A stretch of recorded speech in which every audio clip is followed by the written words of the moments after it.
The scream that came out of me that night did not sound like my own voice. It was a mix of sorrow and fear, echoing through the walls like a broken drum. My hands were shaking as I clutched my belly, soaked in sweat and blood dripping down my legs. The pain was more than just in my body. It was in my heart, my soul.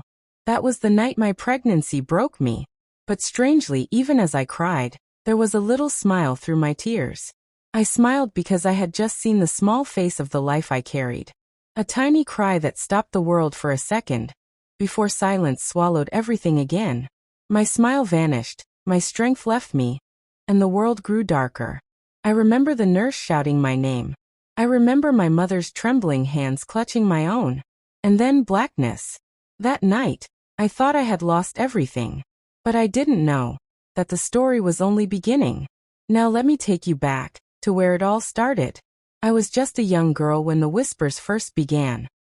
Life was simple then. The mornings smelled of roasted bread, the afternoons of market spices, and the evenings of grandmother's tales under the moon. I loved to laugh, and everyone said I had a smile that could make even a sad man laugh again. But behind my smile was a hunger to love and to be loved.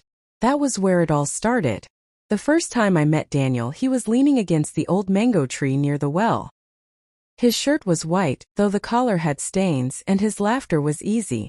He looked at me like I was the only person in the world. My heart skipped, then raced. That day I smiled more than usual, and I didn't even know why. First it was innocent. We walked together from the well, we shared roasted corn by the roadside. We whispered under the stars. He told me dreams of leaving the village one day, of building something big, of making me his queen. I believed him. How could I not? I was young and hope was sweeter than fear. But hope can sometimes be poison. The day I found out I was pregnant, I stood in front of the small mirror in my room, holding my belly as if I was carrying the whole world. My mind was racing. Fear, joy, shame, excitement, all at once. I wanted to run and hide, but I also wanted to dance. A smile came to my face, but it was followed quickly by tears. When I told Daniel, his eyes widened. For a moment, I thought he was happy, but then his laughter died. He held his head in his hands, and silence filled the air. That silence cut me deeper than any words could have. From that moment, everything began to change. The village people whispered louder. My friends avoided me. My father's face was carved in stone, silent and cold. Only my mother looked at me with soft eyes, though even her tears sometimes slipped when she thought I wasn't looking. Still, I carried my pregnancy with hope. I spoke to my unborn child at night, telling stories of how strong we would be together. I smiled at the kicks, the little nudges inside me. I believed that one day, the world would understand. But the world is not always kind. One rainy evening, after a long day at the market, I felt a sharp pain cut through my stomach. I gasped, clutching my belly. The sky thundered above me, the ground slippery under my feet. I staggered home, each step heavy, each breath short. By the time I reached my mother's door, I was soaked, shivering, and screaming. The night that followed was the night that broke me. And it was only the beginning. The scream tore out of me like fire, shaking the house walls. My mother rushed into the room, her wrapper loosely tied around her chest, her eyes wide with terror. "Hold on, child, hold on," she cried, grabbing my hands.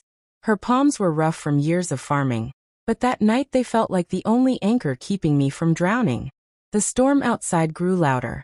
Lightning flashed through the cracks of the window, and thunder shook the roof. Inside me, the pain came in waves, crashing harder each time, stealing my breath. I felt as though my own body was betraying me. The midwife was called. She came with hurried footsteps, her basket of herbs rattling as she entered. She didn't smile, not even once. Her face was all focus, her voice strong. "Push, my daughter. Don't give up." I tried. Oh, I tried. Sweat poured down my face, mixing with tears. My mother's prayers filled the room, her voice trembling but steady. "Lord, don't take her. Don't take her from me." Then I heard it, the cry. Small, fragile, like a bird learning to sing. My heart leapt. My eyes widened. A smile broke across my lips even as my body ached. My child had come. My baby had life. But then silence. The cry stopped too soon. The midwife's face grew stiff. She whispered something I could not hear, but her eyes said it all. My mother gasped, covering her mouth. No. No, no, no. I screamed, trying to sit up, but my body collapsed back. Darkness swirled around me, pulling me under like deep waters. My last thought before I fainted was the little face I barely saw, and the silence that followed. When I woke up, it was morning. Sunlight peeked into the room, warming my face. My mother was sitting by my side, holding my hand, her eyes red from crying. Where's my baby? I asked, my voice dry, weak. She looked away. Her lips trembled. Rest, my child. You need strength. That was not an answer. It stabbed deeper than words could. I felt the emptiness in my arms, heavier than any weight I had ever carried. The days that followed were long and quiet. I could hear the village outside. Children laughing, women gossiping, men returning from the farm. But inside my room, there was only silence. Sometimes, my mother tried to make me smile. She told me stories, cooked my favorite yam porridge, even sang softly as she used to when I was little. And yes, I smiled sometimes. But my smile was weak, like a candle in the wind. One afternoon, Daniel came. I hadn't seen him since the day I told him about the pregnancy. He stood at the doorway, his face pale, his eyes avoiding mine. My heart raced, but anger also burned inside me. You came now, I whispered. He stepped forward, hands shaking. I'm sorry. I didn't know what to do. I was scared. I should have been here. Tears pricked my eyes, but I turned away. It's too late. Silence stretched between us, heavy and suffocating. He wanted to say more, but my mother walked in, her eyes sharp as knives. Daniel lowered his head and left without another word. Weeks passed. Slowly, I began to move again. I helped my mother in the kitchen. I swept the compound. I sat under the moon at night. The sorrow was still inside me, but life has a way of forcing you to keep walking, even when your feet bleed. And then one evening, as the sun set and the sky turned orange, I heard laughter outside my window. My heart skipped when I saw Daniel with another girl, standing by the mango tree where we once whispered dreams. They were laughing, their hands touching, their faces close. My chest tightened, my breath caught. The world spun around me. That was when I realized the story of my heartbreak was not finished. My eyes stayed glued to the scene by the mango tree. Daniel's laughter floated in the evening air, mixing with the girls' giggles, each sound piercing me like a spear. My chest ached, not just with pain, but with disbelief. The same tree where he once held my hand, whispered love, and promised forever. He now stood there with someone else, as if our story had never happened. I froze at the window, my heart pounding. For a moment, I thought maybe my eyes were lying. Maybe it wasn't Daniel. Maybe it was another man who looked like him. But no, those shoulders, that walk, that voice. It was him. My mother noticed me standing there. She followed my gaze, and when her eyes fell on them, she sighed deeply. She didn't say a word. She only came to me, rested her hand on my shoulder, and whispered, "Child, sometimes the ones we trust most are the ones who break us deepest." I bit my lip, refusing to let tears fall. I told myself I wouldn't cry. I had cried enough. But the tears disobeyed me, rolling silently down my cheeks. That night I couldn't sleep. I tossed on my mat, staring at the ceiling, listening to the crickets outside. My body was tired, but my heart was wide awake, replaying the picture of Daniel and that girl, over and over again. It was torture. The next morning, I forced myself to join my mother at the market. The village market was always full of noise, women shouting prices, children running between stalls, goats bleating as they struggled against their ropes.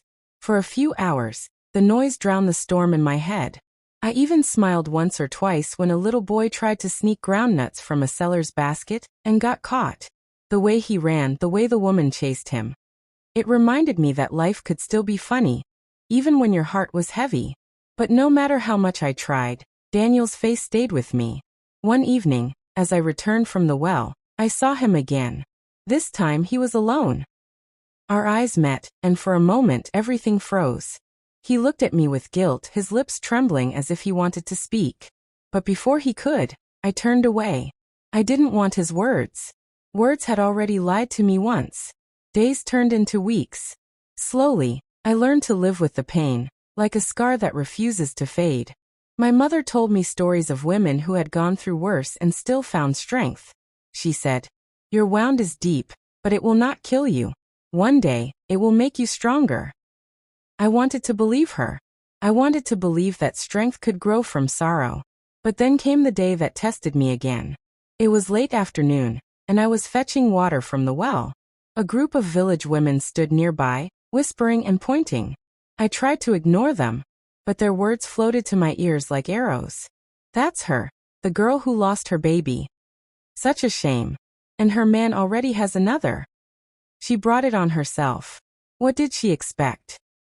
My hands trembled as I pulled the rope of the well. Shame burned in my chest, hotter than the sun overhead. Their laughter stung. I wanted to scream at them, to tell them they didn't know my story, they didn't know my pain. But my throat closed up, and all I could do was swallow my tears.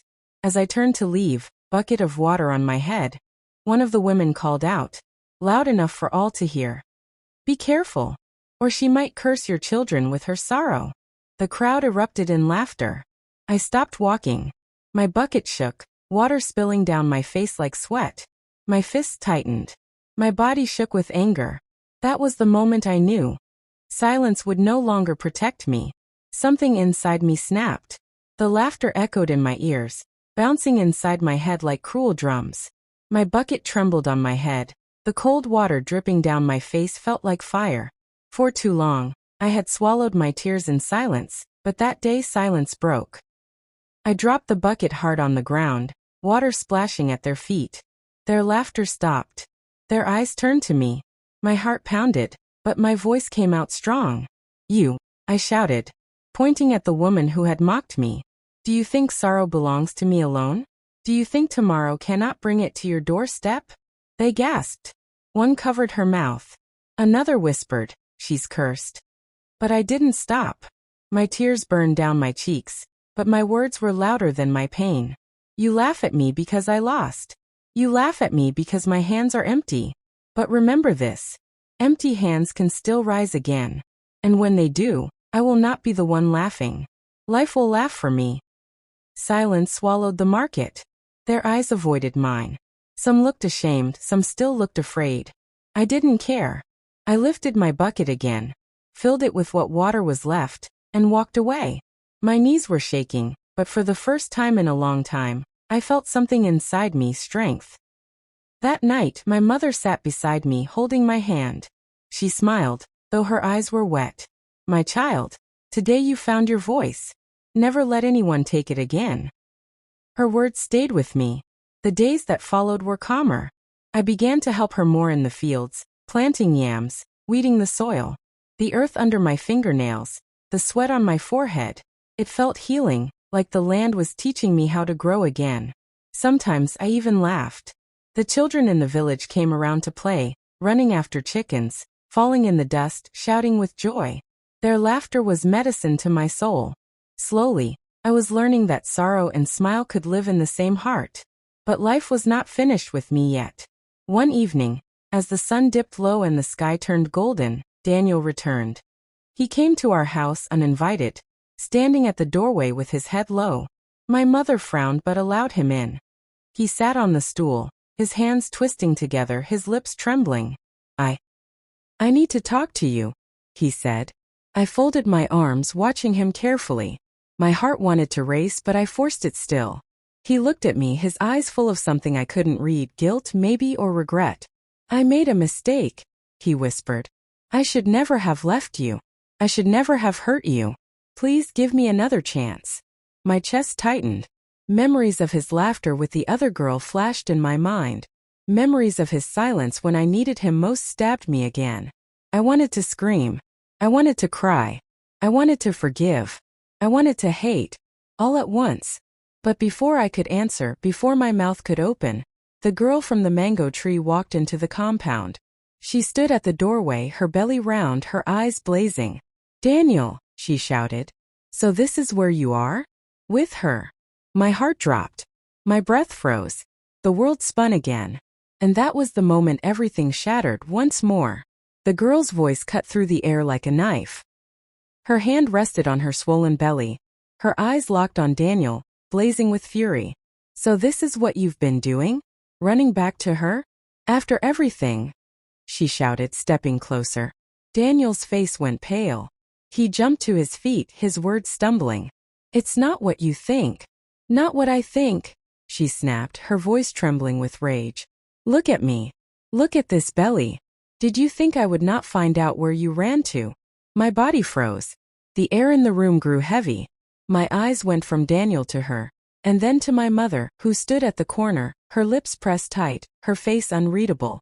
The girl turned to me, her voice sharp, her words dripping like poison.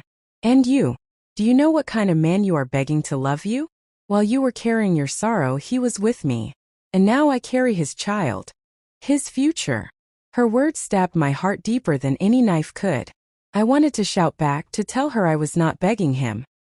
But my voice got stuck in my throat, strangled by pain. Daniel tried to speak again, reaching his hands toward me. Listen to me, please.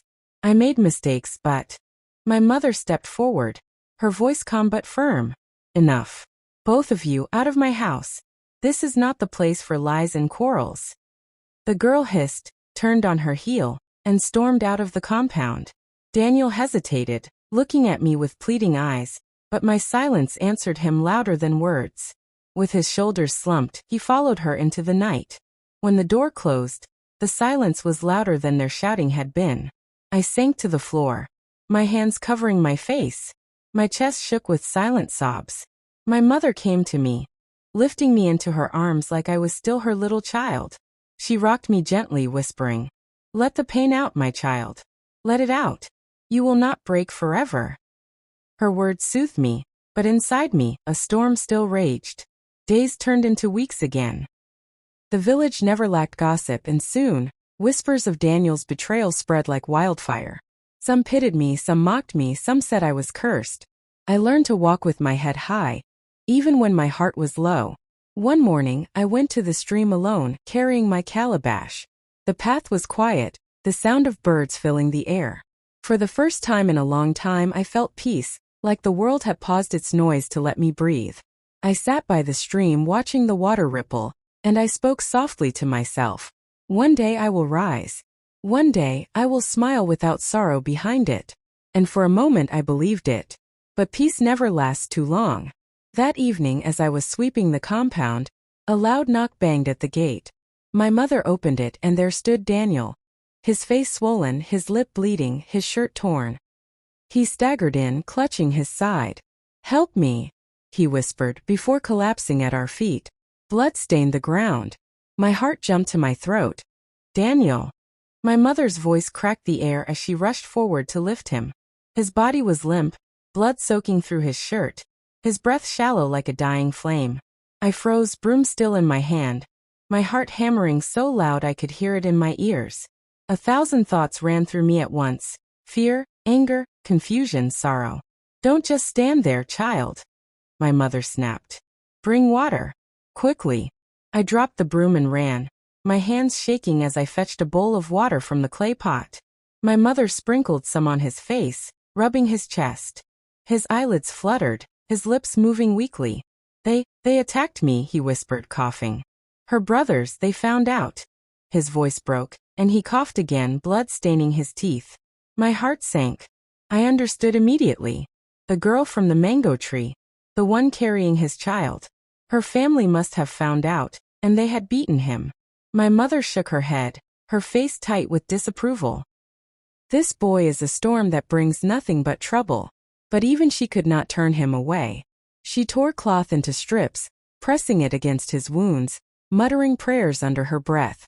I stood there, torn between pity and anger. This was the same man who left me, who betrayed me, who smiled under the mango tree with another while I cried alone. And yet here he was, bleeding on my mother's floor, calling for help. When he finally drifted into sleep, my mother sat beside him, fanning his face. I slipped outside into the cool night air, the stars shining like little eyes watching me. I wanted to scream at the sky, to ask why life kept pulling me between sorrow and mercy. But instead I whispered to myself, even broken things still need healing. For the next few days, Daniel stayed in our house as he healed. His wounds were deep, but my mother's herbs and care slowly brought him back from the edge. I avoided him as much as I could, but sometimes our eyes met. His eyes were heavy with shame. One night, when the moon was bright and the crickets sang loudly, he spoke to me. His voice was soft, trembling. "I don't deserve your kindness. I know I failed you. I know I broke you. But believe me, I never stopped thinking of you." I wanted to answer, but I couldn't. My heart was too tired for promises and apologies. I stood up and walked away, leaving his words to float in the night air. The next morning I found my mother outside, pounding yam.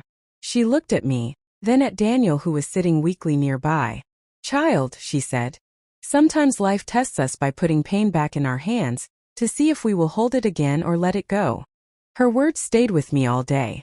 But peace once again was short. On the 5th night of Daniel's stay, loud voices filled the air outside. Torches flickered through the compound gate. A group of angry men stormed in, her brothers. Their eyes were wild, their hands carrying sticks. "There he is," one shouted. "The liar. The thief of our sister's honor." Daniel staggered to his feet, fear flooding his face. My mother stepped in front of him, her arms stretched wide. "Not in my house," she shouted. But the men didn't stop. They raised their sticks, ready to strike. And before I could even think, before my mother could stop me, I ran forward and threw myself between them and Daniel. Their sticks froze in the air. My heart pounded.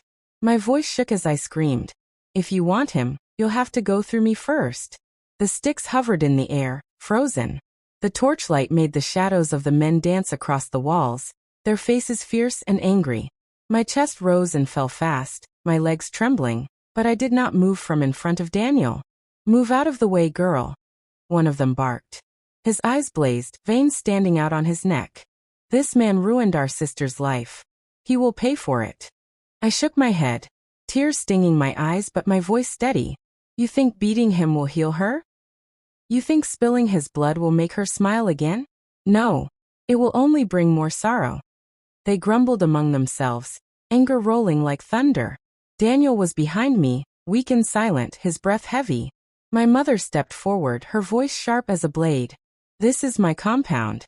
If you want to fight, you will not fight here. Not while I live."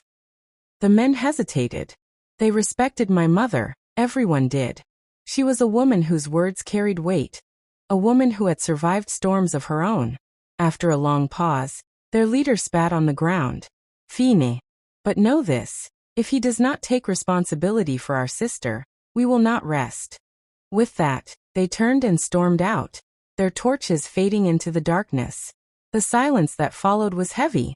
My body shook with the weight of what had just happened. I turned to Daniel, my eyes blazing. "Do you see what you've done? You didn't just break me, you've broken lives around you." He bowed his head, shame swallowing him whole. The next days were calmer, though the storm still lingered in the air. Daniel stayed quiet most of the time, his body slowly healing, his eyes always distant. My mother warned me to keep my distance and I listened. But deep inside my heart was torn. I hated him for what he had done. Yet part of me still remembered the boy by the mango tree, the laughter, the whispered dreams. Love and hate wrestled inside me, and neither seemed to win. One afternoon I sat by the stream again, letting the water run through my fingers. A little girl came and sat beside me.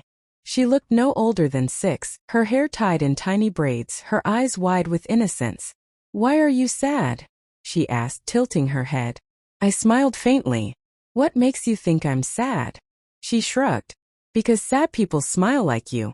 My mother says a smile with tears behind it is the saddest smile of all." Her words struck me deeper than I expected. Out of the mouth of a child, truth had spoken. I laughed softly, patting her head. "You are wiser than you know." She giggled and ran off, leaving me alone with my thoughts. For a brief moment, I felt hope again. Maybe, just maybe, the wound inside me was beginning to heal. But that night, hope turned to ash again. We were sitting in the compound when a loud cry echoed through the village. People rushed past our house, their footsteps heavy, their voices urgent.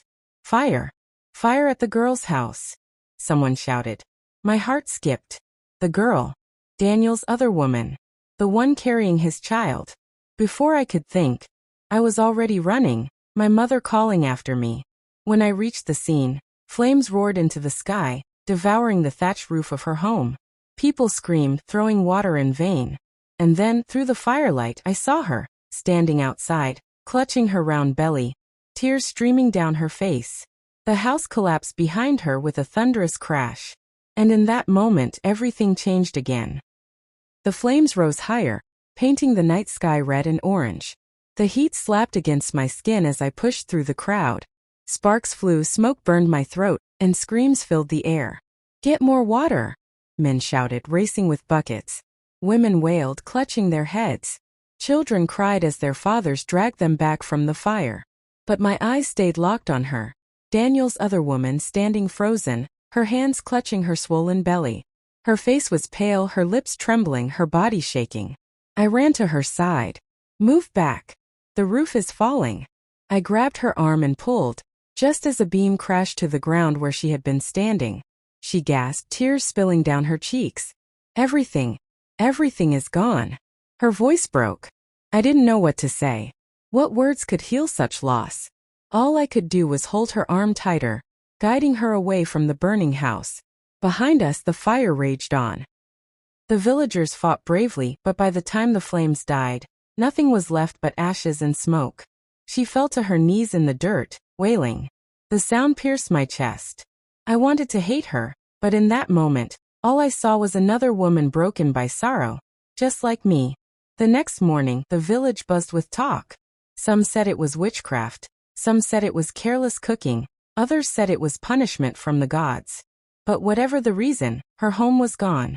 My mother surprised me when she said, "She will stay with us." Ist sie daher? Shocked. With us? In our house? She nodded firmly. She carries life in her. And no woman carrying life should be left in the cold. I wanted to argue, but the words died in my throat. Deep down I knew she was right. Still, my heart twisted at the thought of sharing my home with her. The reminder of Daniel's betrayal staring at me every day. When she arrived, her eyes were swollen from crying. She wouldn't look at me, and I wouldn't look at her. The air between us was heavy with unspoken words. Daniel, still weak from his wounds, sat quietly in a corner, avoiding both of our eyes. It was a strange sight, 3 people bound together by sorrow, sitting under one roof, pretending not to suffocate from it. Days passed like that. Slowly, I began to notice her differently. She wasn't as proud or fierce as she had seemed that day under the mango tree. She was young too, younger than me, and fear sat heavy in her eyes. She often sat in silence, rubbing her belly, whispering prayers to the child inside her. One evening, as I was cooking by the fire, she came to me quietly. Her voice trembled. I didn't mean to take him from you." I froze, the wooden spoon in my hand shaking. My chest tightened. She continued, tears slipping down her cheeks. "He told me stories too. He promised me things. I didn't know. I didn't know about you until it was too late." Her words stabbed deep, but they also softened something in me. I realized then, we were both victims of the same man's lies. I sighed, wiping my eyes quickly before the tears fell into the food.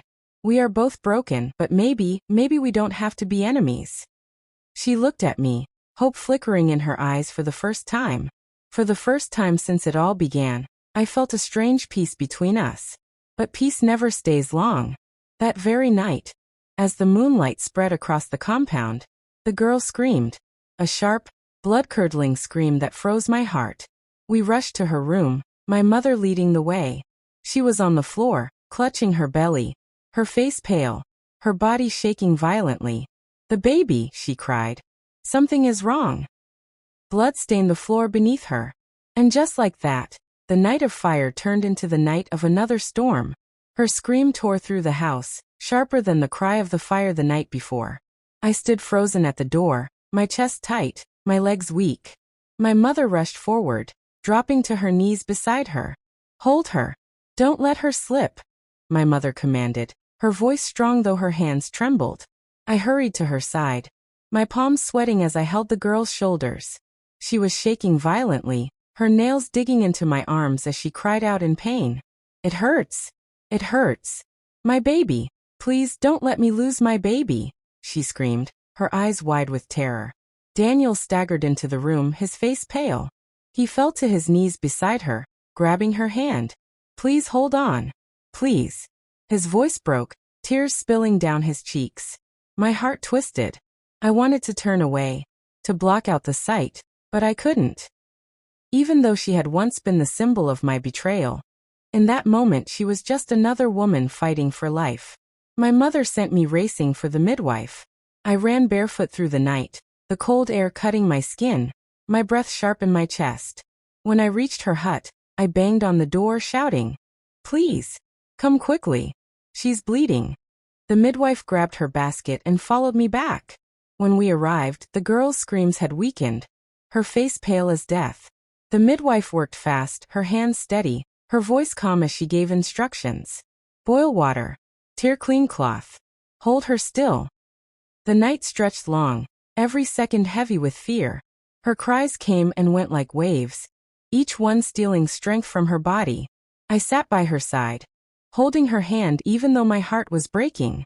For the first time, she looked at me, not as a rival, not as an enemy but as a sister in pain. Hours passed before the midwife finally sighed, her shoulders relaxing. The child lives. The mother lives. But it was close, very close. Relief crashed over me like cool water. Tears I had held back poured freely down my cheeks. Daniel collapsed on the floor, sobbing with gratitude.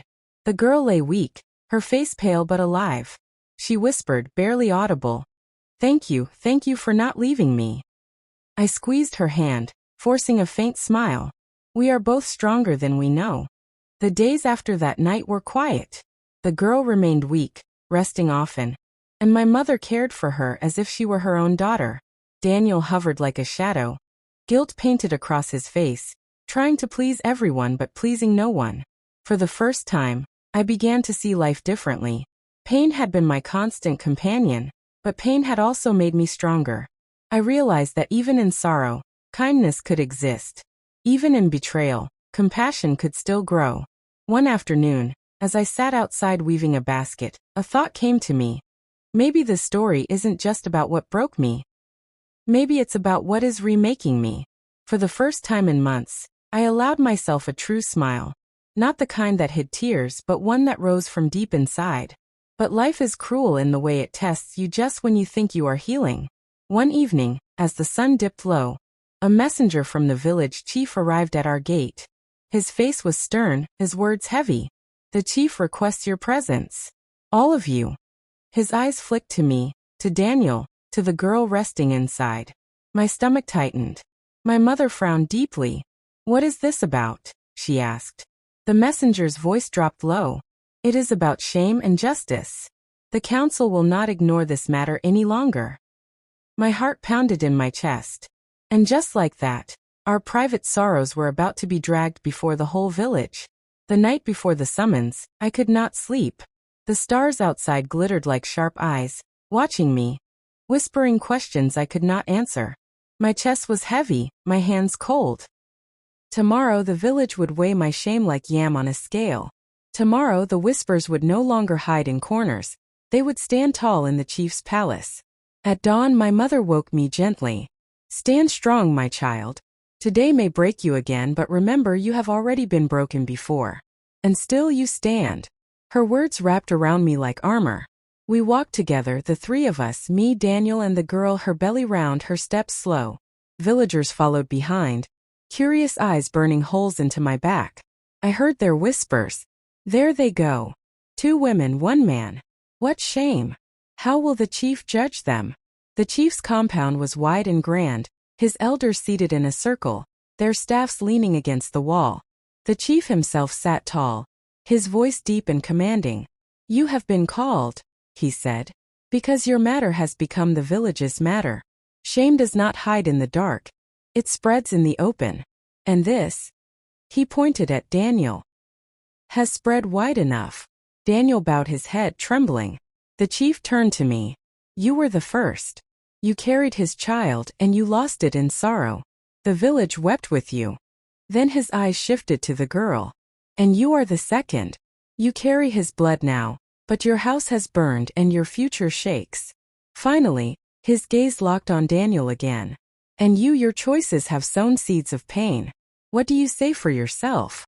Daniel's lips quivered. I failed them both. I failed myself. I was blinded by desire, by weakness. I deserve your punishment, but I beg for your mercy. The elders murmured among themselves, their voices heavy with judgment. Some demanded he be banished. Some said he must marry both. Some said he must pay fines to cleanse the shame. As they argued, I felt a fire burn inside me. I had been silent for too long. I stepped forward, my voice clear. Chief, elders, I have been broken by his choices. My body has bled, my heart has cried, my name has been mocked. But today I say this, his shame is not my shame. His choices are not my chains. I will not be tied to sorrow forever. The elders hushed. All eyes turned to me. My mother's face glowed with pride. I continued, my voice trembling but strong.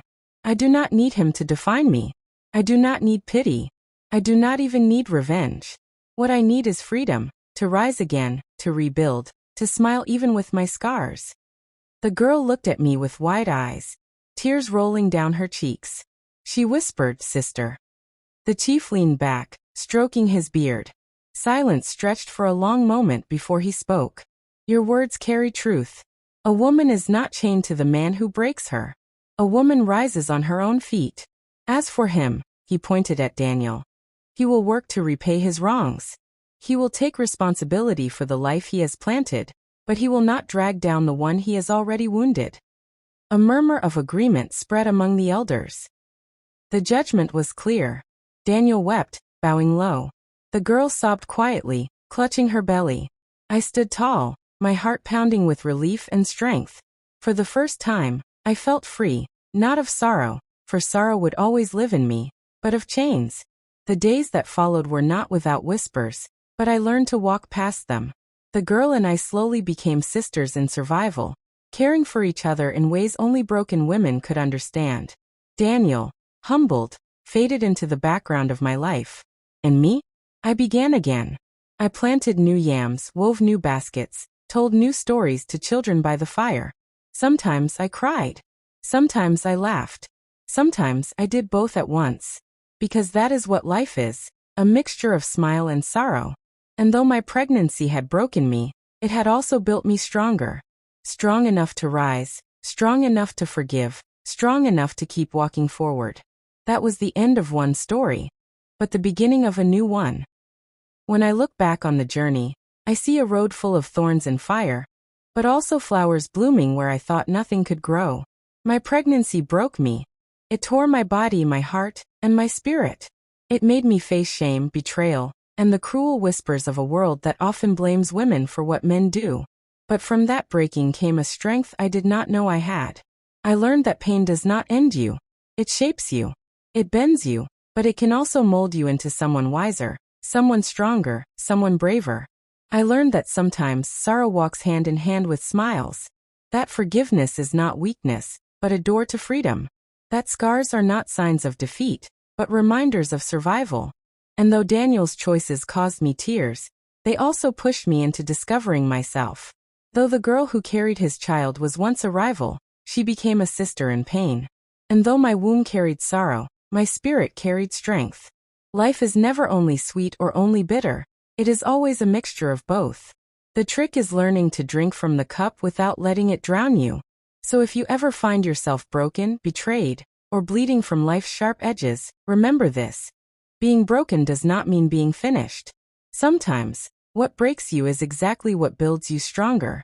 And that is the story of how my pregnancy broke me and made me stronger. A story written with both tears and smiles.